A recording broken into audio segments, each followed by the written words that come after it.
Hi, my name is George, and here's the story of how I almost went bankrupt because I fell in love with the wrong ladies. So I decided to disguise myself and leave for another city to start a new life. I thought my problem would be automatically solved, since I've seen many broke guys who are in lasting relationships and their ladies are committed and in love with them. But little did I know that I was about to start a new phase of greater misery in my life. What did I get myself into when I chose to wear a disguise? Was I able to find true love? We shall see.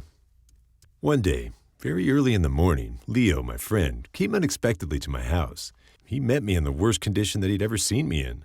I wasn't a drunkard. In fact, alcoholic drinks are a no-no for me. But on that particular day, I not only drank, but I also soaked myself in alcoholic wine.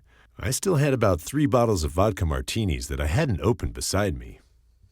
"What's come over you, George?" Leo asked, alarmed by my state of despair. I smiled as a drunk would, but it was tainted with sorrow. Things have gone wrong, as usual. Charlotte's left me, as the other 4 ladies did, and she even did the worst by running away with the $2 million I sent her for the preparation of our wedding, which should be due in the next 2 months. These words weakened Leo, who was to be my best man. You see, Leo quite understands my pain, because he's been with me for a long time. I loved Charlotte as if my life depended on it, yet she chose to break my heart. And it seems like this is my destiny. Love isn't in the book for me. I expressed my regret. "Damn, man, that must hurt, and I grieve with you."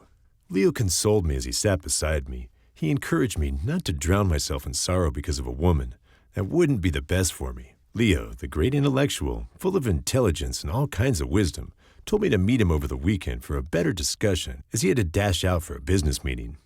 "Why don't we meet over the weekend, as I may just have a solution to get you back on your feet." During the weekend, we met, and Leo gave wonderful advice on how to get back on my feet and find true love just like others. "I've come to realize that your wealth has hindered you from finding true love. The best thing is to get that out of the way, so you can find the woman who would truly love you for who you are and not what you can afford." I was at first shocked at his words. His suggestion seemed far-fetched. "Are you out of your senses, Leo? Is this your great plan? Suggesting that I throw away all that I have to find true love? So I'll give up wealth for love?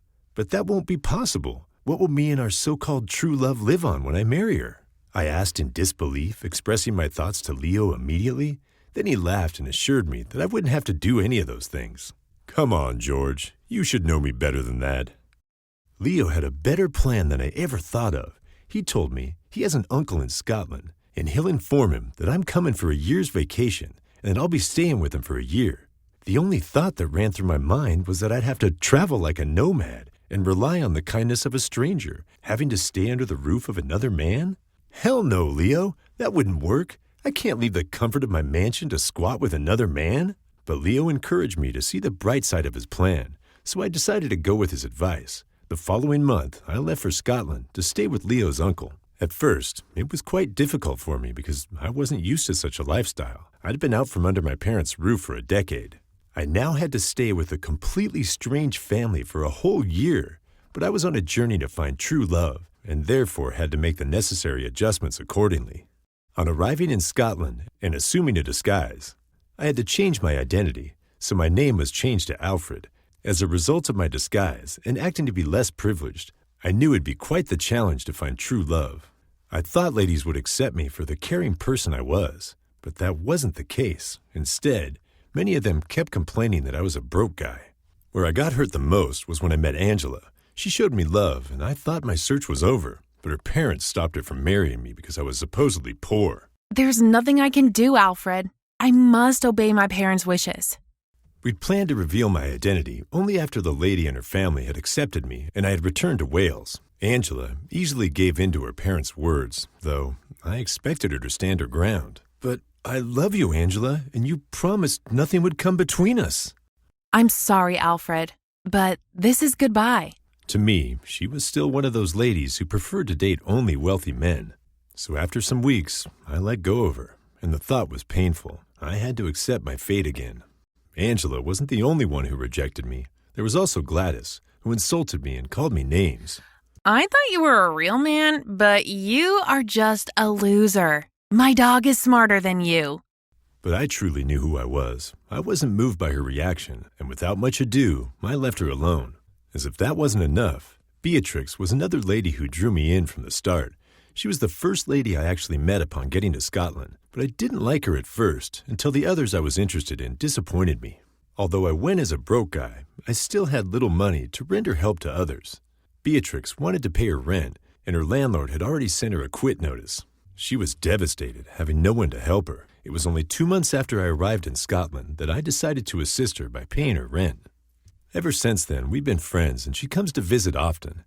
After my failed attempts at finding love with others, I began to have feelings for Beatrix. Then, I decided to let her know my intentions toward her, but to my surprise, her response was, Don't be silly, Alfred. I can't even date a guy like you. And you talk about marriage? My mind was trapped in a web of dismay, wondering on what basis. Money again? That was it. It was money again. In Wales, I had ladies who only loved me for the sake of my money. Here in Scotland, they're running away from me because I don't have money. It's more of the same.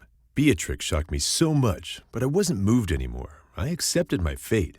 I have less than 2 months to stay in Scotland, and what I came for wasn't achieved. I thought of leaving, but Leo wouldn't let me. He advised me to leave only when the year was up. Remember, George, this journey is a year long. You have to see this through to achieve your goal.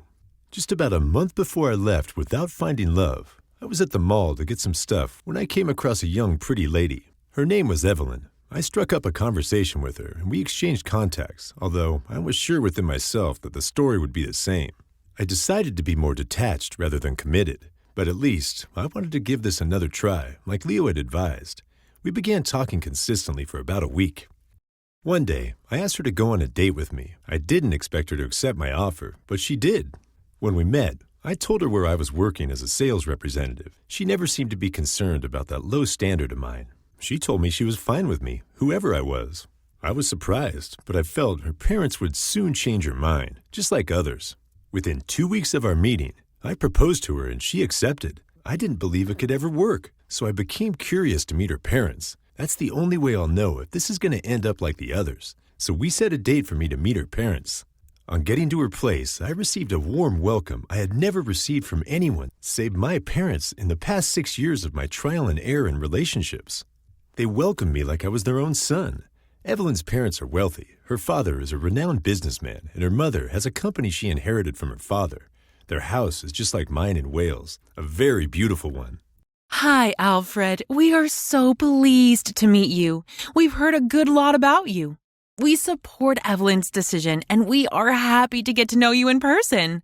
I was greatly overwhelmed. At last, I've found what I've always dreamed of, a woman who will love me for who I am, not for what I have or don't have. Although I hadn't informed Evelyn that I'd be leaving the following week, I immediately informed her in the presence of her parents that I'd received an appointment in Wales and I'd be returning in a week. I told them I'd love to have Evelyn come along with me to spend just a month together before she returns to Scotland. They all accepted, and we left Scotland the next weekend. Evelyn didn't have a bad attitude like the other ladies, possibly because her parents are wealthy, but I was expecting them to be the ones to reject me because I wasn't up to their standard. When we got to Wales, Leo came to pick us up in his car and drove Evelyn and me straight to my house. She thought it was Leo's house. Leo unveiled all our secrets to Evelyn, and of course, she couldn't deny it because my photo frames were all around my living room walls. She was glad she made the best decision, and she informed her parents. Though they were surprised, they were also impressed with the wisdom behind the plan. Evelyn was the answer to my prayers, and although I had to go through a tiresome process to get her, it was worth it. We've been married for over a decade and have 3 wonderful children. She'll always be my true love and best friend.